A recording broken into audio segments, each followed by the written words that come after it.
Sebelumnya terima kasih kepada Pak Rudi sebagai dosen mata kuliah Sekuriti Komputer. Baik, pada kesempatan ini saya beserta rekan saya kelompok 4 akan mempresentasikan hasil diskusi kami mengenai keamanan sistem operasi. Adapun kelompok 4 anggotanya terdiri dari Anis Yoyo Muradia, saya sendiri Gina Pujiaginya, Idir Lembayung, Nisa Wahyuningsih, dan Seli Febiani. Selanjutnya, langsung saja ke materi mengenai keamanan sistem operasi. Komponen arsitektur keamanan ISO menggunakan Windows. Pertama, administrasi user dan group. Administrator sistem melakukan beberapa hal penting berkaitan dengan user dan group, antara lain pendaftaran nama login, pembekuan nama login user, penghapusan nama login user, pembuatan grup baru, pembagian grup, pengaturan directory home, dan pengamanan file-file password. Kemudian dalam sistem Linux, nama login dapat diberikan pada user biasa, contohnya Anton.wiwi, kemudian Every, kemudian pelatihan 2000. Kemudian aplikasi, contohnya pada MySQL, Gmail, dan Suite. Kemudian ada device, contohnya IV, dan pada service, contohnya Cron dan FTP. Baik, untuk materi selanjutnya akan disampaikan oleh rekan saya. Kepadanya saya persilahkan. Baik, terima kasih. Saya akan menjelaskan materi selanjutnya, yaitu ada jenis akun pada user dan akun grup. Yang pertama, dalam jenis akun user itu ada 3. Yang pertama administrator, yang kedua guest, dan yang ketiga user. Dan juga jenis akun grup itu terbagi menjadi administrator, guest, user, operator backup, power user, operator server, operator akun, dan operator printer, dimana itu setiap tugasnya berbeda-beda. Pada akun user ini ada administrator sebagai admin pada akun, lalu ada guest itu jadi tanpa keterangan sebagai usernya atau bisa anonimus. Yang ketiga itu user biasa. Lalu pada jenis akun grup ini terdapat beberapa seperti yang sudah disebutkan tadi. Lalu ada yang kedua itu keamanan untuk sistem file. Yang pertama itu ada NTFS, yaitu kelebihannya cepat dalam operasional standar file untuk read, write, dan search.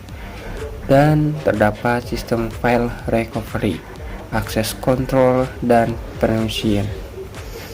Lalu selanjutnya yaitu memandang objek sebagai kumpulan atribut termasuk permission access. Lalu yang kedua itu ada proteksi untuk integritas data. Transaction login merupakan sistem file yang dapat direcovery untuk dapat mencatat semua perubahan terakhir pada directory dan file secara otomatis. Itu kasusnya jika transaksi sistem berhasil, DNT akan melakukan pembaruan file. Jika transaksi gagal, NT akan melalui 3 tahap. Yang pertama itu tahap analisis, yaitu untuk mengukur kerusakan dan menentukan lokasi cluster yang harus diperbarui per informasi pada sistem file log. Lalu yang kedua itu ada tahap redo. Tahap redo itu yaitu melakukan semua tahapan transaksi yang dicatat pada titik periksa terakhir. Lalu yang ketiga itu ada tahap undo, di mana tahap undo ini mengembalikan ke kondisi semula untuk semua transaksi yang belum selesai dikerjakan.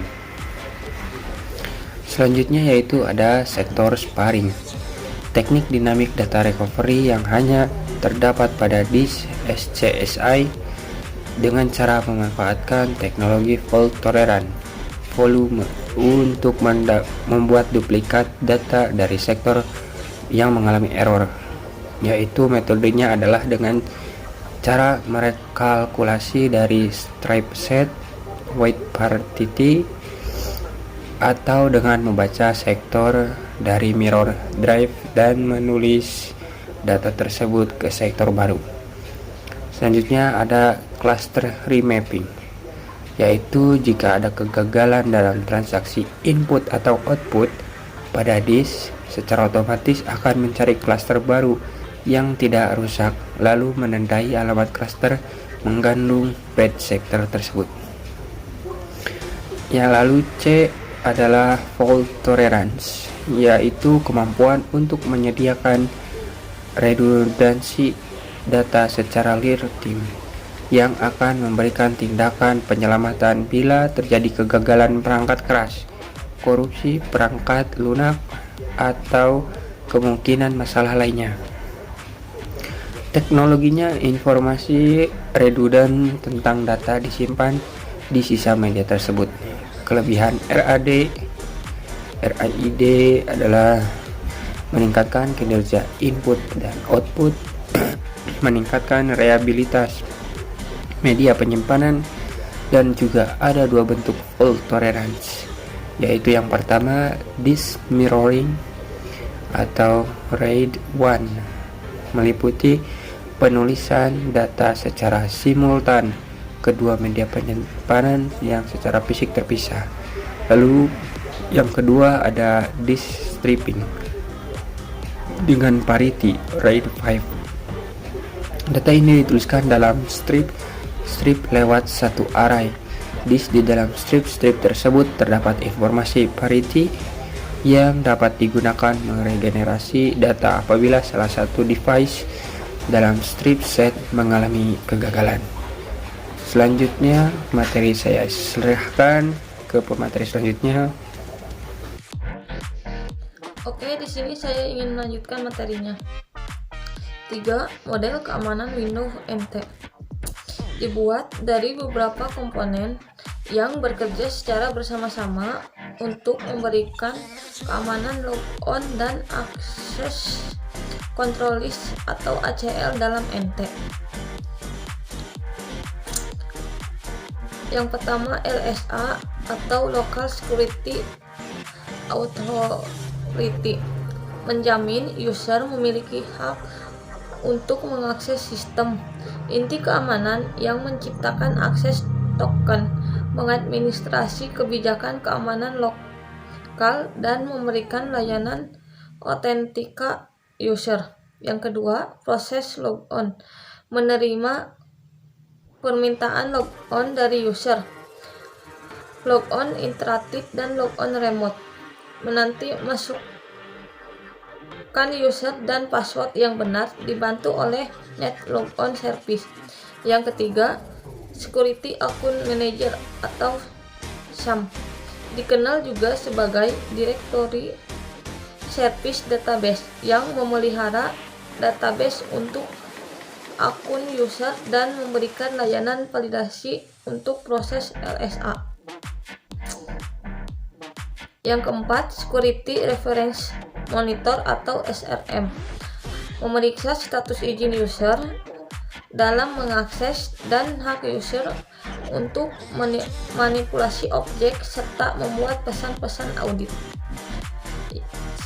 Selanjutnya, keempat, keamanan sumber daya lokal objek dalam NT. File, folder, directory, proses, thread, share, dan device. Masing-masing akan dilengkapi dengan objek security director yang terdiri dari Security ID Owner, menunjukkan user atau grup yang memiliki objek tersebut, yang memiliki kekuasaan untuk mengubah akses permission terhadap objek tersebut. Selanjutnya, Security ID Group digunakan oleh subsistem POSIX saja. Selanjutnya, Directory ACL atau Access Control List. Identif mengidentifikasi user dan grup yang diperbolehkan atau ditolak dalam mengakses, dikendalikan oleh pemilik objek. Yang terakhir, sistem ACL mengendalikan pesan auditing yang dibangkitkan oleh sistem, dikendalikan oleh administrator keamanan jaringan. Selanjutnya, 5. Keamanan jaringan. Jenis keamanan jaringan Windows NT. Model keamanan user level. Akun user akan mendapatkan akses untuk pemakaian bersama dengan menciptakan share atas direktori atau printer. A. Keunggulan. Kemampuan untuk memberikan user tertentu akses ke sumber daya yang di-share dan menentukan jenis akses apa yang diberikan. B. Kelemahan. Proses setup yang kompleks karena administrator harus memberitahu setiap user dan menjaga polisi. Sistem keamanan tetap dapat dibawa kendalinya dengan baik. Selanjutnya, model keamanan share level dikaitkan dengan jaringan peer-to-peer, di mana user manapun membagikan sumber daya dan memutuskan apakah diperlukan password untuk suatu akses tertentu.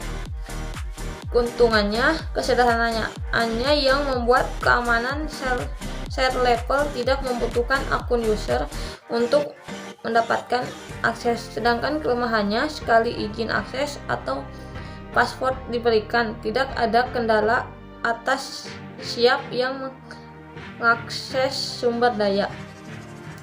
Selanjutnya ada cara NT menangani keamanan jaringan. Yang pertama, memberikan permission. Ada permission NTFS lokal, permission share. Yang kedua, keamanan RAS atau remote access server. Melakukan remote access user menggunakan dial-up. Ada autentikasi username dan password yang valid dengan dial-in permission. Selanjutnya, callback security, pengecekan nomor telepon yang valid. Yang terakhir, auditing, menggunakan auditing tralis untuk melacak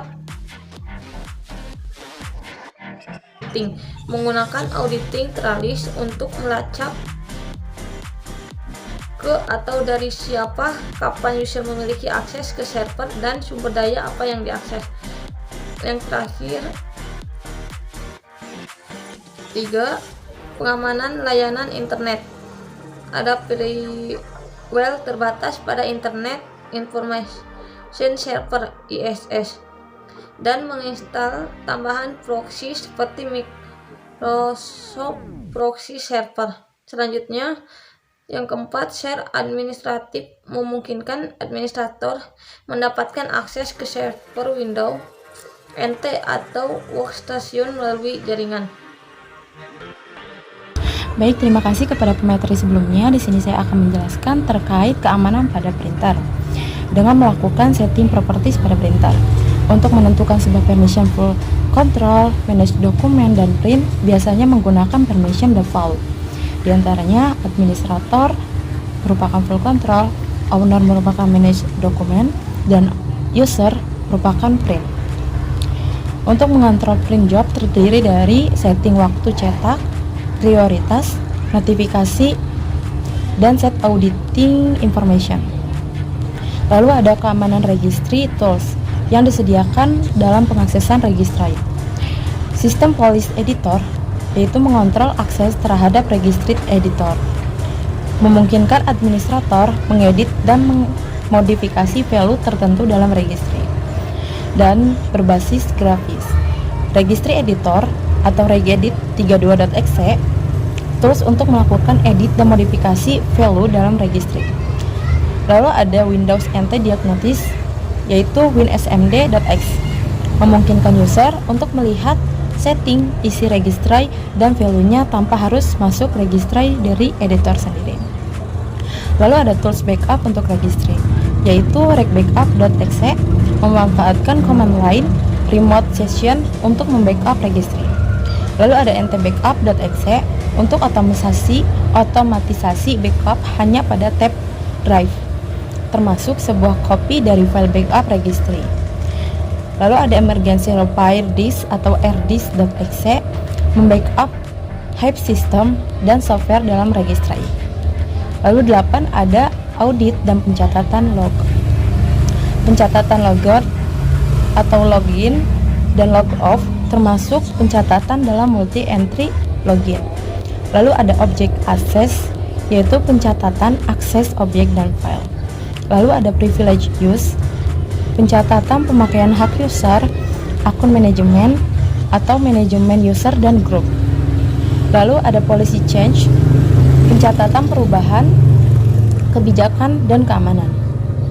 Lalu ada sistem event, yaitu pencatatan proses restart, shutdown, dan pesan sistem. Lalu ada detail tracking, yaitu pencatatan proses dalam sistem secara default. Berikut yang dapat saya sampaikan pada pematerian hari ini. Untuk materi selanjutnya saya lanjutkan kepada pemateri Sally Febiani. Saya Sally Febiani akan memaparkan akhir penghujung materi, yaitu kesimpulan. Kesimpulan dari keamanan komputer ini, jadi intinya dari keamanan komputer adalah melindungi komputer dan jaringannya dengan tujuan mengamankan informasi yang berada di dalamnya, mencegah terjadinya suatu serangan terhadap sistem. Dengan demikian, kita perlu memperhatikan desain dari sistem, aplikasi yang dipakai, dan human atau admin. Ketiga faktor tersebut merupakan cara yang terbaik untuk mencegah terjadinya kebocoran sistem, serangan, dan lain-lain. Sedikit ada pantun dari kelompok kami, yaitu naik delman pergi ke kota, jangan lupa membeli alpukat. Demikian presentasi kita, semoga bisa bermanfaat untuk rekan-rekan yang menontonnya. Saya akhiri materi tentang keamanan sistem operasi. Billahi taufik walhidayah. Wassalamualaikum warahmatullahi wabarakatuh.